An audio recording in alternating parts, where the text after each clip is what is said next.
warahmatullahi wabarakatuh. Hello everyone, how are you? I hope you all always healthy. I'm Anggraeni Dewi. Okay, now I will be talking about the readiness of teaching English for young learner in elementary school. Alright, I will start with the content of this PowerPoint.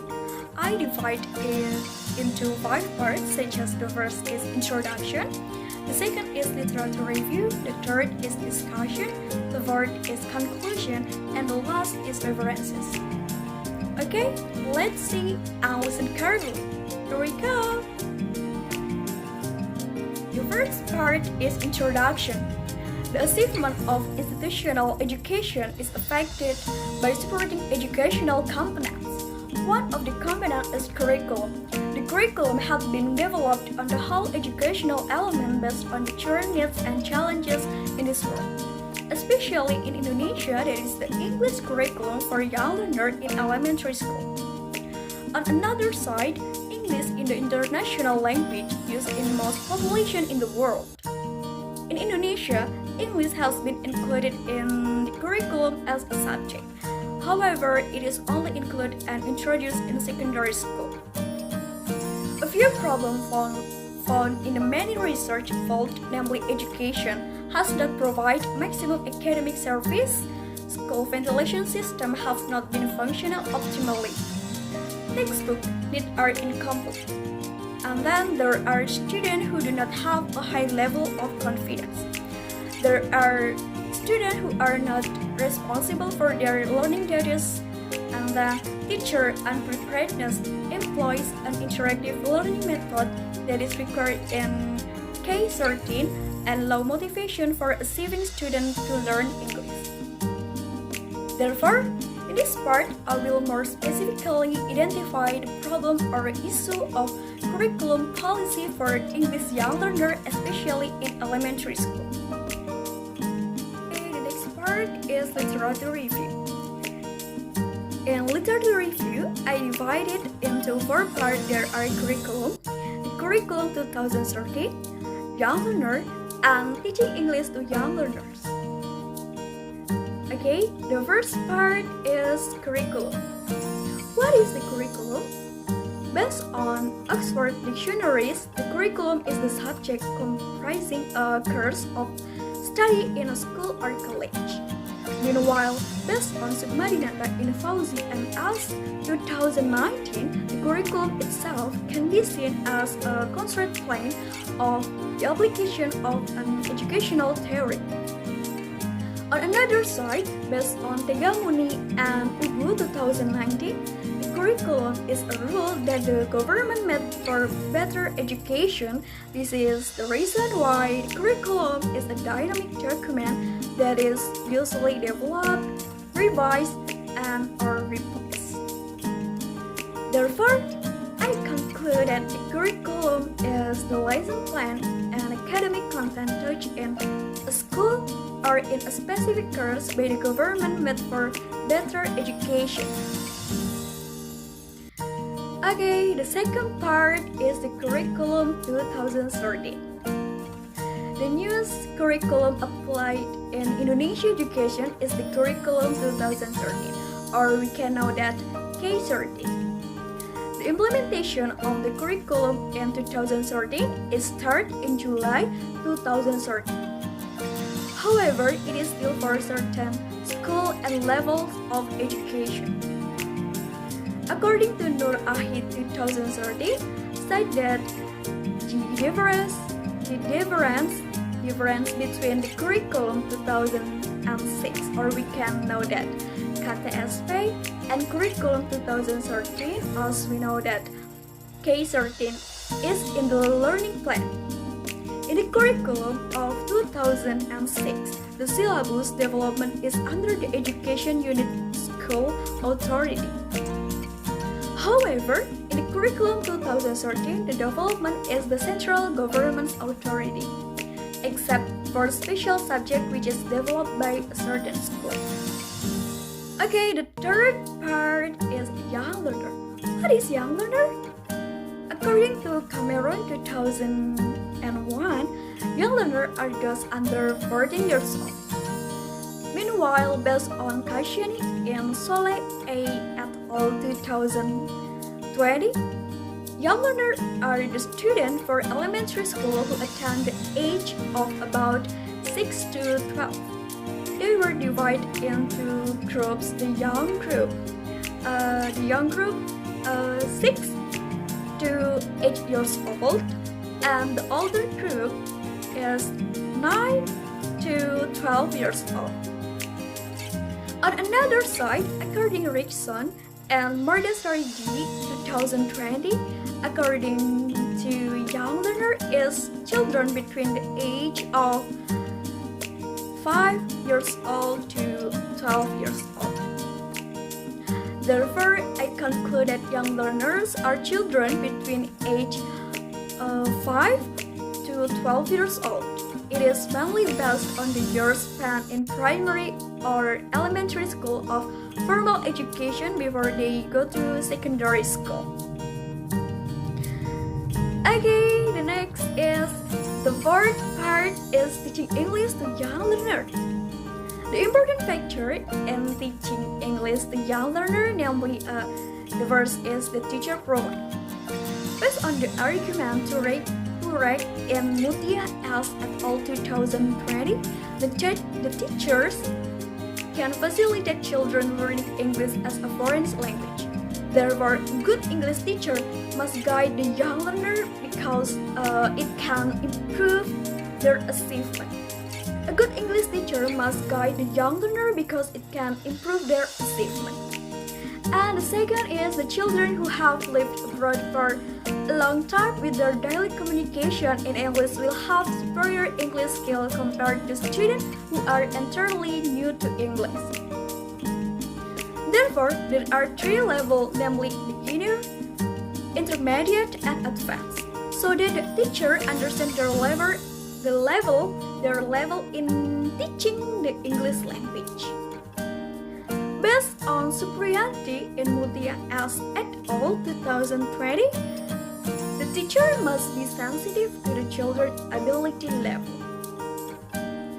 Okay, the third is learning resources must be appropriate for children's aptitude. It means that material and method of young learner are appropriate in teaching English based on their age, such as using the TPR method, which is one of the language methods that include command, speech, and action that are improving their memory. Based on Putri et al. 2020, remembering is verbal with motoric activity. Well, the next topic about discussion about this material.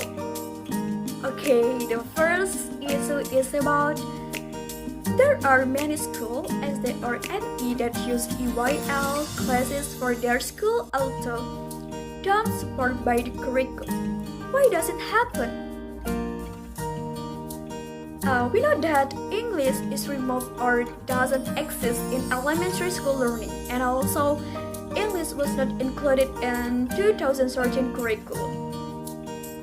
Based on Miley in Nur Latifa EA et al. 2020, English at the elementary school level was removed officially starting from the 2013 or 2014 school year by the Indonesian Ministry of Education and Culture, or we can know that Kemendikbud, because it was considered a burden to students. The removal plan was carried and staged until 2016 or 2017. Currently, the 2013 curriculum makes English subject an extracurricular activity. This decision met opposition from several schools in Indonesia, especially from English teachers. But there is many schools that use EYL class as a subject. Therefore, government give elementary school the opportunity to decide whether to practice English or not to implement why, and the implementation of English in elementary school is held by not disturbing other subjects that are carried in elementary school. Why does it happen? Because the school considered that English is necessary because in the age of globalization where all systems use English even though the school has not supported the curriculum.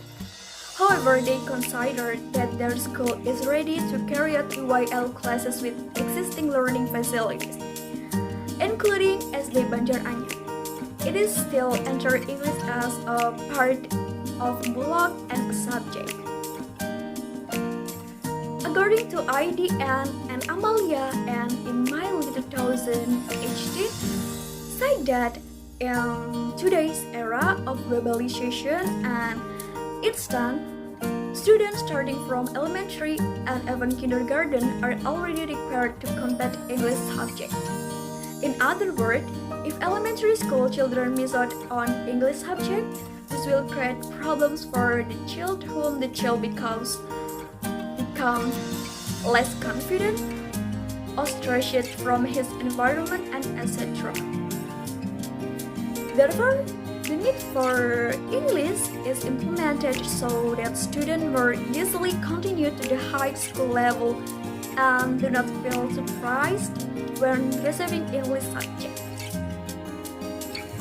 According to Lenneberg and Miley 2018, the capacity to learn the first language will be lost if not activated or trained at critical period that range from the age of 2 until 13 years old. It means that primary school is a great time to introduce English to young learners.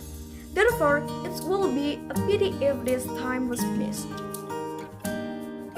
Okay, the second issue is about some of students' school don't use UIL classes because the curriculum doesn't support it. Why does it happen? There are many schools that do not have English subject. There are several factors why UIL classes don't use in a school. One of the obstacle faced is the first is the unavailability of a special syllabus for English subject.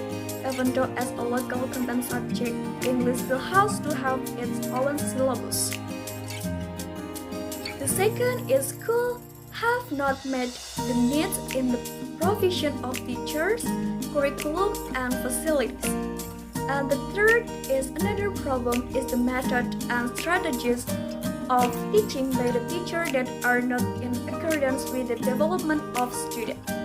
The fourth is the unavailability of an English teacher who has a background that meets the qualification. And the fifth is not many teachers have a scientific foundation in educational subjects related to English for young learners. And the seventh is another factor is the geographical location of the school, and students who are not urban communities or are in a rural area. Does it happen? Related to the student readiness to learn English for academic competence, social maturity, and their characteristic side, it must be supported by the school readiness, which is an essential requirement to increase student competence in English. Ideally, implementing teaching English to young learners should well prepare from infrastructure and management support in their school. Those included facilities, while English program. As defined by Magdalena Inmutia as et al. 2020, school readiness means certain conditions that the student can practice their skill and enhance their school activities supported by infrastructure and management support. However, the survey results have shown that the readiness facilities for teaching English to young learners in Indonesia were still incomplete yet, including Asda and Cimohong 3 in Bulakamba, Brebes. Meanwhile, it was unavoidable that the English subject has been meant to be learned by young learners. Therefore, several preparations will be well accomplished to conduct the program, such as the annual English program, supporting technologies, including supporting facilities such as libraries consisting of dictionaries, books, or comics and storybooks in the English language. Based on certain Dahlberg 2000 remind that if teaching English doesn't involve the target language, it will be difficult to be conveyed by the student. In the end, it will affect the process of acquiring the language itself. Therefore, it is essential that the prepared facilities can support the process. Okay, the next is conclusion. English as a foreign language in Indonesia needs to be improved, especially for young learners who are still in elementary and secondary education. The elimination of English lesson at the level of primary education becomes less appropriate because in an increasingly globalized world, mastery of the English language becomes very important to be able to compete with the world community. Therefore, learning English as early as possible becomes important to equip elementary level students to have a basic English language to learn a higher level of education. Okay, that's all for the material in this video. Thank you so much for listening my explanation. I would like to apologize if there are any mistakes. I hope what I have shared will be beneficial for all of you.